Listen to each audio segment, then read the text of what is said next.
All right, we're here, Rutgers University. My former teammate, good friend of mine, Anthony Ashnault. So we're here with Anthony. How you doing today? Doing real good.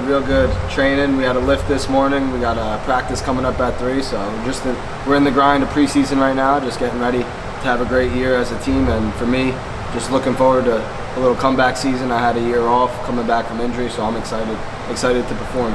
Now, what did you do mentally to prepare yourself while you're injured? You know, I mean, you couldn't physically train. I know that was very hard for you. So what did you do to just keep your mind focused and just improve mentally while you were injured? Yeah, I had to do a lot of things. I mean, when you go through surgery for the first time, it's really difficult to keep your head in the game, to come watch practice and not be able to participate. So that was really tough for me. The first 2 months was just a tough process of getting used to not being able to do what I used to be able to do. And it was really just getting to know myself a lot better. I went through a process of maybe I didn't want to wrestle anymore because I was graduating school, or maybe I wanted to try to apply for a 6th-year medical eligibility year. And that's what I ended up doing after a month or 2 of going back and forth in my mind, doing rehab 3-4 times a week and doing rehab the other days with my trainer the other days of the week. I realized I still had more in the tank, and I really had a passion for wrestling. So mentally, I was just staying sharp, and when I'd come to practice, I'd be visualizing myself doing the techniques that they're doing, or visualizing myself in the big moment in the spotlight, and just performing or just giving my best effort, if anything. I wouldn't be visualizing myself winning at the national finals or anything, just more going out there and giving my best effort in the national finals, and just visualizing that stage and visualizing the fans and the referees and my coaches yelling at me. And just for me, it was just a big point was visualization. So you mentioned, you know, it's your sixth year of college wrestling. How has it changed from your 6th year, you know, compared to your first year here? You know, wrestling wise, school wise, you know, being the Big Ten wise, all that stuff. Well, when you come in first year as a freshman, it's really difficult. You think you know everything. You're 18 years old. You think you have everything figured out in life, and then you kind of get hit sideways by the social aspect of college, living in a dorm on your own, trying to manage your money that you have for the whole semester and going through it in 2 weeks. So that was a big life change, if anything. I mean, just getting the feel of college and getting the feel of classes on my own without going through periods like in high school. I mean, some days you have no class, some days you have 3 classes, sometimes you're off on Fridays. It was just a big life change in general for wrestling.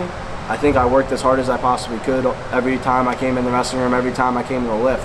But from my 1st to my 6th year, the biggest change has just been my lifestyle and being an overall great person, just not in the wrestling room, but also outside of the wrestling room, and making those little changes each year.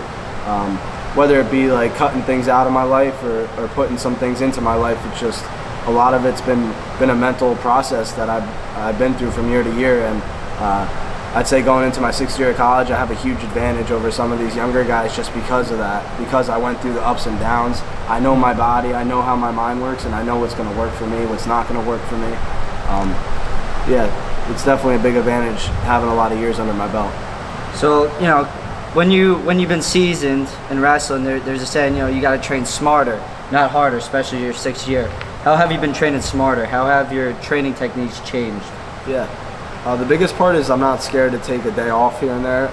When I was younger, my 1st year of college, I remember I wanted to show up every day, no matter how my body felt, which usually was a lot less beat up than it is now. But I just felt like I could go every day as hard as I can, and maybe in the long run that was a little hurtful for my body, just because if you're beat up, sometimes you need to take a step back, and it's better to go a little lighter some days than it is to keep pushing, and then all of a sudden your body starts breaking down by the time March comes around at the national tournament. So for me, it was just having the confidence that my wrestling's good enough, my body's strong enough, my mind's sharp enough when I could take a day off of the mat here and there, work on my mind, work on some recovery work on my shoulders and my knees and just body parts that are bothering me, and instead of just going through the pushing your body, pushing your mind to the absolute limit every single day. Just because I'm taking some practices off doesn't mean I'm not still working though. I mean, when I'm off the mat to the side, I'm either doing some rehab on my body, or I'm doing mental repetition of just how I'm going to go through my pre-match ritual, or how I'm going to deal with adversity when I'm about to wrestle a match and the guy before me loses a match, or how I'm going to perform the techniques they're working on in practice. How am I going to go implement them into my style? A big part for me has just changed. The mental part has changed a lot, and I'm so much more active. It's always been just go, go, go, and now it's go, go, go when I have to, and then when I'm not, I'm still working mentally. Yeah, down the back. So wrestling mindset, Gene's been here a couple times speaking to not only you, but the team. Out of their lessons they gave you, not looking at the rankings, relaxing under pressure, which one do you think was most beneficial for you? For me, the most beneficial is probably not looking at like the internet forums and not looking at the rankings as much as I can. It's tough not to look at your bracket in college just because sometimes you want to see what opponents you're going to wrestle and their tendencies. But for the most part, just trying to dial back when I'm outside of the wrestling room and lifting room and training room, dialing back, looking at so much wrestling content just because I want to stay fresh and I don't want to put extra nerves into it just because I'm staring at what people are saying about me or looking what people have expectations about me about. And also I think a lot of it I took out of it is you have to practice your mental reps. Like what I mean by that is you have to be putting in the work. You can't just expect to show up on Friday and Sunday nights when you have a big dual meet against Iowa or Penn State and expect to just be ready and not nervous and just go perform. It's the more I kept putting the nerves in the back of my mind and not really coming to realization of how I felt about things, the worse it would be when that moment came. So the more I practice and really put my mind in that moment by visualizing it and kind of just talking through it with different people, maybe it's my teammates, maybe it's my coaches, maybe it's mindset coaches, the more I talk about those kind of issues and the things that are coming up in my mind, the better off I am, because when that time comes, then I'm ready for it. I've already seen it 100 times. I already practiced it in my mind. I practice it in practice enough with the moves, but I practiced that situation in my mind, and I'm not shocked when I get out there and I have to go compete in front of thousands of fans. I've already been there a bunch of times. So everyone sees the mindset blast that Gene put up. Can you give us a quick mindset blast real quick? You got to do the fist and everything. You got to make sure you. Do I do mindset blast at the end? Well, we could get it. We could mix around with it. We could get it. We could get it later. Think of a good one. We could get you somewhere else doing it. Something motivational that you know. If you get put on the spot, if I get put on the spot, I can't do it. You got to think of the quote first. And Yeah. then you got to do it. Yeah. See, that's So coming. so you got to think about what might be a favorite quote. Like a quitter never wins or a winner never quits. Shoot for the moon because even if you miss, you'll still be among the stars. Yeah. We could get And into then it. it's like mindset blast, and then you hit it. Yeah. You cut it. I got one by Harry Truman. I don't remember the whole quote. It's like you could accomplish anything as long as you're willing not to take credit for it. We get hit. Yeah. It is a good That's one. a good one. All right. So we came from a. Look it up, Gene. Harry Tubman? Harry Tubman or Harry Truman? Harry Tubman. What's the underground? Is it Harry Truman, the president? Yes. Yeah. I think it's Harry him. Tubman was the underground. Harry Truman. Truman, yeah. So we came from a pretty top-notch high school. We were the #1 team in the state a couple of times. How did you carry that culture, that South Plainfield culture into this Rutgers wrestling room? I know your brother was here. Just mention that. Was there any way to not live up to your brother's hype, but was there extra pressure that your brother wrestled here? He had a pretty great career. Was there any pressure with that or anything? Of course. I mean, when I was going through the recruiting process, like I was looking at schools that had great reputations in the fact that they were placing high at nationals and in the conference tournaments, because I came from such a great program in South Plainfield, and it was a really tough decision to come to Rutgers because Rutgers was on the up and coming and they were looking to grow something special here.